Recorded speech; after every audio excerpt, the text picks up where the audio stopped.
अमावस्या तिथि में जन्म लेने वाले बच्चों की रुचि आध्यात्म की ओर होती है। अमावस्या पर जन्मे बच्चों के पास अवचेतन मन से जुड़ने की एक अनोखी क्षमता होती है। ऐसे बच्चे रहस्यमयी, आध्यात्मिक प्रवृत्ति वाले, आत्मनिरीक्षण करने वाले और गहन विचारों में डूबे रहते हैं। इनका खुद पर बहुत नियंत्रण रहता है और गुप्त रूप से कार्य करने की आदत होती है। ऐसे बच्चे अंतर्मुखी हो सकते हैं। ऐसे बच्चे कम बोलना पसंद करते हैं, बहुत जल्दी फैसला लेना पसंद करते हैं। हालांकि इनके बहुत से नकारात्मक पक्ष भी हैं। अमावस्या में जन्मा बच्चा व्याकुल, अस्थिर, आत्मबल से कमजोर, आलसी भी होता है। इस तिथि में जन्मे बच्चे को स्त्री, संतान, कुल या धन से जुड़ी हानि हो सकती है। लेकिन अमावस्या तिथि पर अगर शुभ नक्षत्र हो तो इसका दोष काफी हद तक कम हो जाता है। अमावस्या तिथि में जब अनुराधा नक्षत्र का तृतीय या चतुर्थ चरण होता है तो सर्पशीर्ष कहलाता है। सर्पशीर्ष में बच्चे का जन्म दोषपूर्ण माना जाता है। अमावस्या तिथि में जन्म से पूर्व जन्म के कर्मों का फल इस जन्म में जुड़ जाता है। अमावस्या तिथि में जन्मे बच्चों का स्वास्थ्य कमजोर रहता है। बचत करने में मुश्किलों का सामना करना पड़ता है। परिवार से मतभेद होते हैं, उनसे दूर भी रहना पड़ सकता है। अमावस्या तिथि में जन्मे बच्चों को हमेशा सफेद रंग का रुमाल धारण करना चाहिए। कोशिश करें कि ऐसा बच्चा हल्के रंग के कपड़े पहने या सफेद रंग का ज्यादा इस्तेमाल करे।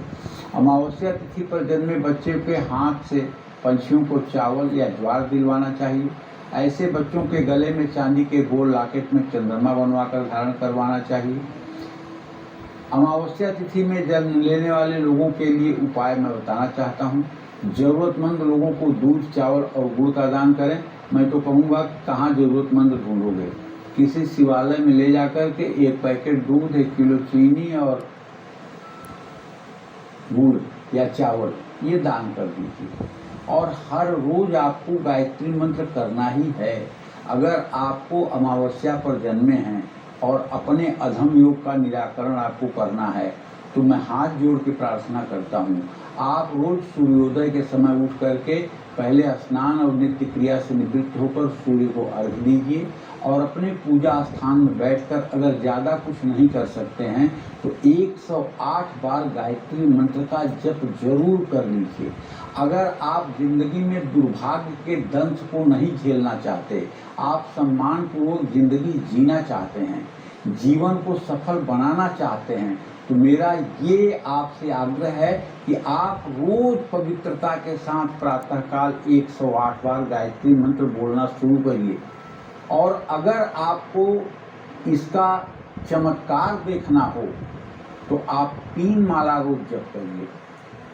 और अगर आपको बहुत विशिष्टता की प्राप्ति चाहिए, कोई विशेष लक्ष्य आपका है जिसे आपको प्राप्त करना है, तो 24 माला गायत्री मंत्र का जप करिए और परिणाम 6 महीने में देखिए। 6 महीने में परिणाम देखिए। बशर्ते न तो आपको तामसिक भोजन करना है, न आपको किसी प्रकार का दुर्व्यसन नशा करना है और न ही आपको अपने चरित्र को कहीं से भी ढीला पड़ने देना है।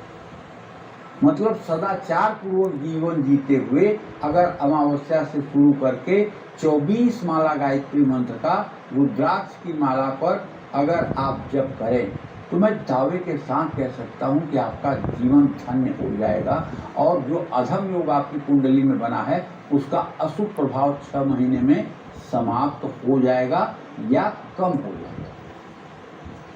अब गायत्री मंत्र में कुछ लोग टेलीविजन पे सुन करके या किसी के मुंह से सुन करके ये कहते हैं वरणियम की वरणियम।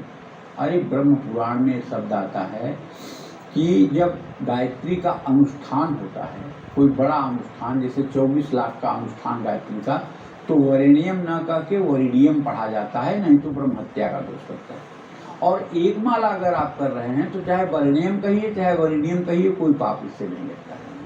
तो ये ज़्यादा विद्वान बनने की कोशिश न करें, बल्कि अपनी साधना करें। माँ गायत्री सब प्रकार से अपने बच्चों का कल्याण ही करती हैं, क्योंकि गायत्री छंदसाम माते, ये वेदों की माता है। बच्चे के जन्म के बाद नवग्रह शांति करानी चाहिए। अगर कोई बच्चा अधम योग में पैदा हुआ है तो हर रोज तुलसी के पौधे की ऐसे बच्चों के माता पिता को पूजा भी करनी चाहिए। जय मां विंध्यवासिनी।